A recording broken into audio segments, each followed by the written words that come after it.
नमाज तब नहीं स्वीकार होती है जब उसकी इजाजत हो आपके पास, न तो किसी विवादित जगह पर और न किसी की इजाजत के और उसकी मर्जी के बगैर। लेकिन यह समझाइए कितने साल पहले हुआ अन्याय नाइंसाफी माना जाएगा? क्या मियाद तय की जा सकती है इस तरह की नाइंसाफी की? क्योंकि हम प्लेसेस ऑफ वर्शिप एक्ट पे भी आएंगे जिसमें कई ऐसे प्रावधान है जिन्हें दरकिनार किया जाता है, इग्नोर किया जाता है और केवल एक प्रावधान की बात होती है। मौलाना निजामी। देखिए श्वेता जी, चक्रपाणी महाराज ने जो इल्ज़ामात लगाए हैं कि हम मुग़लों की हिमायत में यहाँ खड़े हैं, तो ये इल्ज़ामात झूठे और बेबुनियाद हैं। आपने देखा कि हिंदुस्तान में मुग़लों की बनाई हुई बहुत सी इमारतें हैं, लाल किला है, ताजमहल है, और भी बहुत सी इमारतें हैं, गिनाते चले जाइए, लंबी फहरिस्त है, नहीं गिना पाएंगे। आप किसी पर भी दावा करिए, हमें कोई एतराज़ नहीं है, लाल किले पर दावा करिए। पूरी हो जाने दीजिए, सुन लीजिए, सुन लीजिए, बात पूरी कर लेने दीजिए। देखिए, सुन लीजिए। स्वामी चक्रपाणी महाराज, आप एक धर्मगुरु हैं। मुझे लगता है कि इज्जत और सलीके से बात करना ये आम इंसानों से ज़्यादा बेहतर आपको आता होगा, तो बराए मेहरबानी उसकी गरिमा का ख्याल रखिए। नेशनल चैनल है और अपनी बात रखने दें, यही सलीके से बात करने का सलीका होता है। मैं जो बात अर्ज़ कर रहा था, जो इन्होंने इल्ज़ाम लगाया है, बहुत सी इमारतें हैं आप बनाइए, और जो इन्होंने एक फतवे की बात की कि मस्जिद में जो मस्जिद मंदिर तोड़कर बनाई गई हो उसमें इबादत करना नाजायज़ है, हराम है, ये मैं नेशनल चैनल पर बैठकर आपसे बात कर रहा हूँ। लेकिन सवाल इस बात का है कि जिन मस्जिदों या जिन मंदिरों पर आप ये दावा करते चले आए हैं कि साहब कुतुब मीनार मंदिर है, ताजमहल मंदिर है, ज्ञानवापी मंदिर है, मथुरा की ईदगाह मंदिर है, तो आप एक काम करिए, एक लिस्ट दे दीजिए और ये तय कर लीजिए कि जितनी भी इबादतगाहें मस्जिद के नाम पर मुल्क हिंदुस्तान में कायम हैं, वो तमाम के तमाम मंदिर हैं। अभी इन्हीं की विचारधारा से ताल्लुक़ रखने वाले संगीत सोम साहब ने क्या कहा कि 99% मस्जिदें मंदिर तोड़कर बनाई गई हैं। तो अब बताइए इस बात का क्या दलील रहेगी? तो पहली बात तो यह है कि हम न मुगलों की हिमायत करते हैं, न मुगल आक्रांताओं की हिमायत करते हैं। अब दूसरी बात सुन लीजिए चक्रपाणी महाराज, दूसरी बात सुन लीजिए। दूसरी बात यह है कि इस मुल्क के अंदर संविधान और कानून का पालन जितना मुसलमानों ने किया है, किसी और कौम और बिरादरी ने नहीं किया है। बाबरी मस्जिद पर फैसला आया, हमने उसको तस्लीम किया। 3 तलाक पर फैसला आया, हमने उसको तस्लीम किया। लेकिन यही जलीकट्टू पर फैसला आता है तो सुप्रीम कोर्ट के वर्डिक्ट के खिलाफ शहजाद पूनावाला से पूछिए कि अध्यादेश कौन लाता है। SC/ST पर फैसला आता है तो अध्यादेश कौन लाता है। सबरीमला पर महिलाओं को जाने की इजाजत पर सुप्रीम कोर्ट फैसला करता है तो उसके खिलाफ कानून बनाने की बात अपनी मैनिफेस्टो में कौन करता है?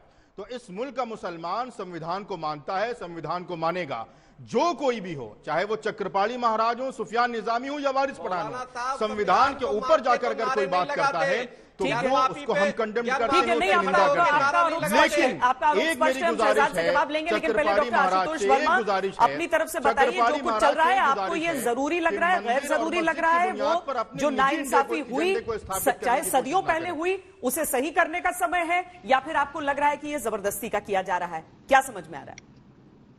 देखिए श्वेता जी, 2 चीजें समझनी चाहिए कि जब मामला न्यायालय में जा चुका है, न्यायालय ने उसमें पहली पहल भी कर ली है। जो फर्स्ट पिटीशन है 693/220 जो राखी सिंह और 3 अदर्स के लिए, उसमें सर्वे के लिए बोल दिया गया है, एक कमीशन बैठाला।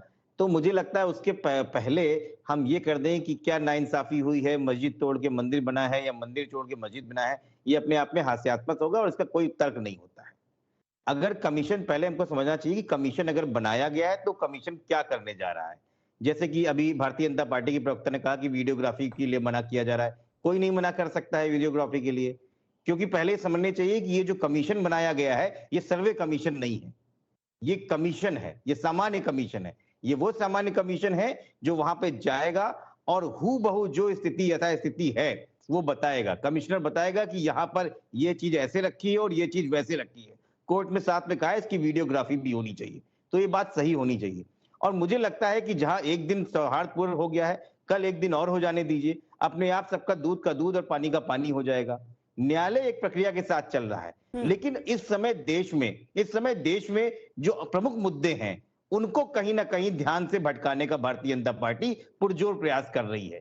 इन मुद्दों में हमको ये बात को समझना चाहिए कि 14वीं शताब्दी में ये मंदिर बना था कि मस्जिद बना था, इस पे लड़ाई करके हम आगे की सदी में कैसे जाएंगे, जब पिछले 1 साल पहले हमारे देश में 47,40,000 लोग मर गए इलाज के बिना।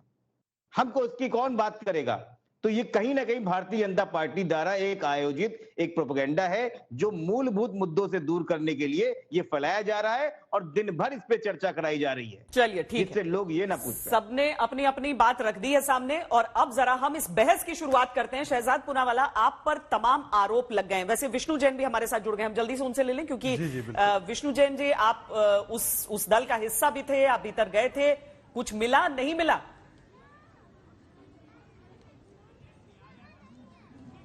देखिए, मैं तो यही कहना चाहता हूं, जो पहले मेरे याचिकाकर्ताओं ने कहा कि उम्मीद से भी ज्यादा मिला है, और कल सारी बातें श्वेता जी आपके चैनल पर रखेंगे कि क्या क्या मिला है, क्या क्या नहीं मिला है। एक बार कमीशन की कार्रवाई पूरी हो जाए। और ये बात भी कहना चाहता हूं आपके चैनल पे बहुत जिम्मेदारी से, कि जो दावा किया था, आज पता चला कि वो दावा एकदम सच था, सच की कसौटी पे खड़ा हो रहा है। और जब एडवोकेट कमिश्नर की रिपोर्ट आएगी, फोटोग्राफ्स, वीडियोज आप लोगों के सामने आएंगे, तो आप सबको पता चलेगा कि हम जो बात कह रहे थे उसमें कितनी सच्चाई है। पर एक वकील होने के नाते आप लोगों को यह आश्वासन दिलाना चाहता हूं कि आप लोगों की कसौटी पे हमारा दावा सही खड़ा हो रहा है। चलिए, आप वाराणसी के 80 घाट पे हैं, और आपसे मैं कुछ, और श्वेता जी अगर परमिट करे तो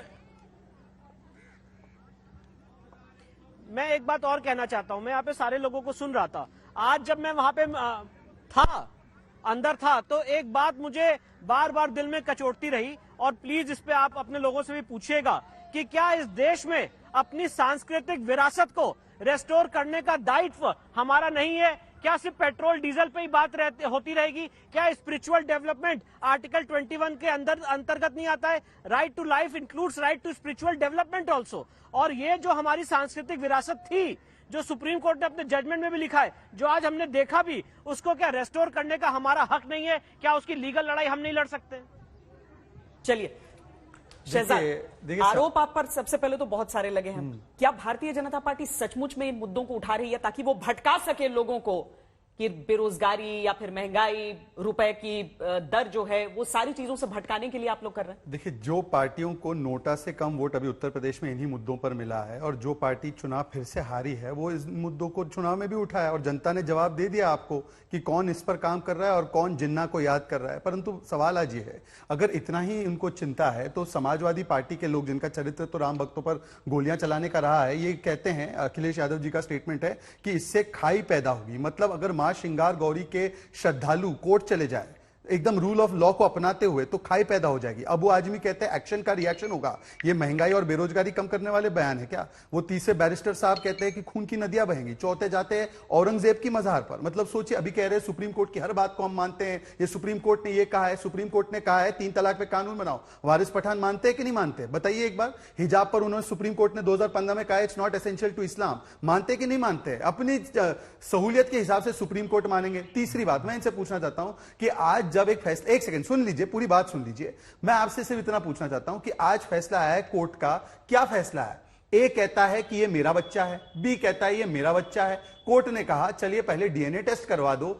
तो ए अगर परेशान हो रहा है, मतलब ए की दाढ़ी में बहुत बड़ा तिनका है, और ये तिनका क्यों है? और जहां तक ये देखिए, बात शुरू होती है सुप्रीम कोर्ट के फैसले से, आ जाती है औरंगजेब महिमा मंडन पर। 1669 में किस प्रकार से मंदिरों को तोड़ा गया, इसका जिक्र सलमान खुर्शीद ने सनराइज ओवर अयोध्या में अपनी किताब में किया है। सूफिया निजामी साहब, क्या आप इसको नकारेंगे? क्या औरंगजेब ने कोई मंदिर नहीं तोड़े? और ये तो वो हिंदू वर्ग है, हिंदू समाज है, जिसने 4000 मंदिर खोए हैं, 4000 मंदिर छीन ली गई हैं। आज कोई 4000 मंदिर लौटाने की बात नहीं कर रहा है, परंतु हां, जब कोर्ट के माध्यम से बात उठाई जाती है और कोर्ट का सिर्फ वीडियोग्राफी का एक आदेश आता है, तो आज इसके खिलाफ क्यों खड़े हो जाते हैं? बार बार ये लोग जिस प्रकार से एक रवैया अपनाते हैं, ये संविधान को अगर मानते हैं तो बोलिए यूसीसी मानते हैं क्या? संविधान को मानते तो बोलिए 3 तलाक का कानून मानते क्या वारिस पठान? नहीं मानेंगे। और आखिर में मैं केवल इतना कहना चाहूंगा, देखिए सूफिया निजामी साहब, ये इंडोनेशिया का उदाहरण है। इंडोनेशिया में सुन लीजिए, इंडोनेशिया में मुस्लिम बहुल देश है। आप कहेंगे वहां की एग्जाम्पल मत दो, पर देना जरूरी है।